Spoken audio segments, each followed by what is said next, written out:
momento para um novo país que nós queremos. No futuro, quando os historiadores, daqui a muitas décadas, escreverem o que aconteceu, o que se passou durante o período Lula-Dilma e essa disruptura que nós estamos vivendo agora, vai ter que ter um capítulo dedicado à mídia e à imprensa. A mídia, a imprensa, eu não digo de forma generalizada, porque você sempre tem exceções, você sempre tem bons veículos e bons profissionais comprometidos com a verdade. Mas uma parte considerável da mídia brasileira foi cúmplice desse projeto criminoso de poder, ao não ir fundo para mostrar do que se tratava, ao deixar passar batido o currículo das pessoas que foram para o governo, né? Ao não dar voz a opiniões divergentes, sobretudo nos dois governos do Lula e na primeira metade do governo Dilma. A imprensa foi cúmplice, parte dela. Vamos pegar o caso de Passadina. Ora, se não era para a imprensa ter ido fundo quando surgiu o escândalo da refinaria de Passadina, uma refinaria que custava 43 milhões de dólares, foi adquirida pela Petrobras, com a senhora Dilma Rousseff de presidente do conselho da Petrobras, por quase $1 bilhão no exterior. Notas de jornal, pequenas reportagens, notas de rodapé e um silêncio cúmplice, né? Por vários interesses, eu não tenho dúvida, e também por ideologia. Há setores da mídia que têm seus interesses ligados ao governo, historicamente.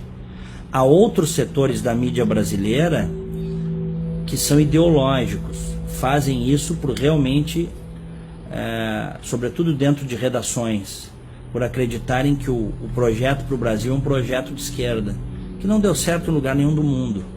Então, no futuro, quando for contada a história deste momento, podem ter certeza, a mídia também irá para o banco dos réus.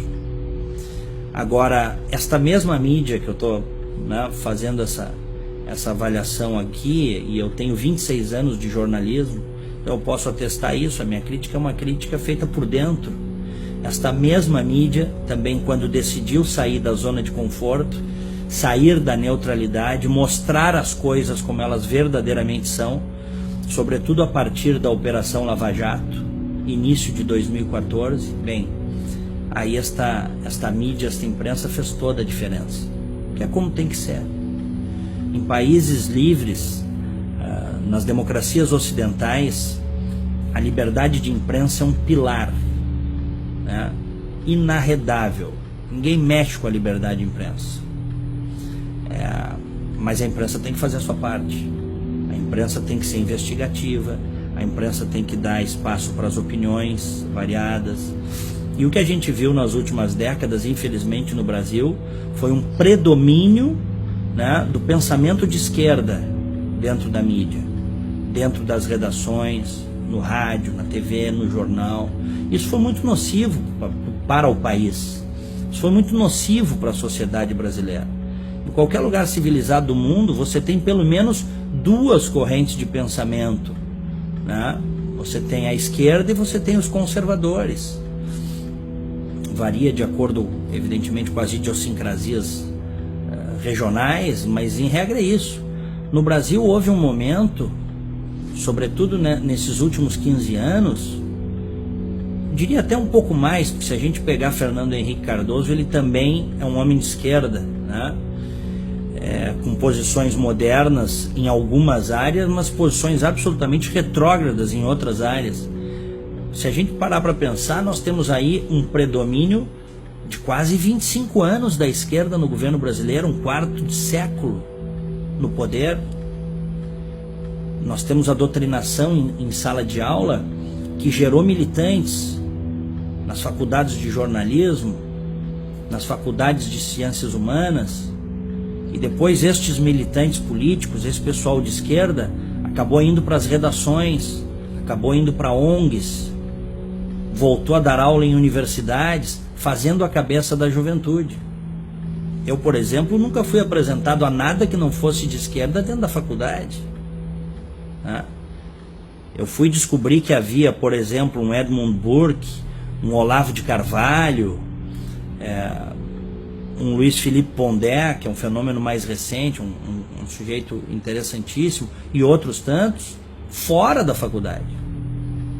A faculdade brasileira, a universidade brasileira, ela infelizmente, como ela está constituída nas últimas décadas, ela existe para formar militância, principalmente na área de humanas, para formar militância de esquerda.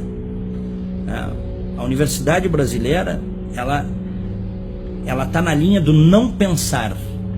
É proibido a contraposição de ideias.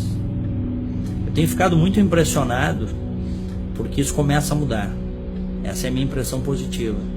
Hoje nós já temos grupos de pensamento liberal dentro das universidades brasileiras que estão dispostos, apesar de todos os esforços dos professores e das próprias reitorias, estão dispostos a mudar esse jogo, a contar uma outra história, né?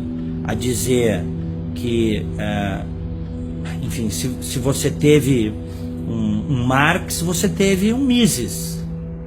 Se você teve um Lenin, você teve um Churchill, né?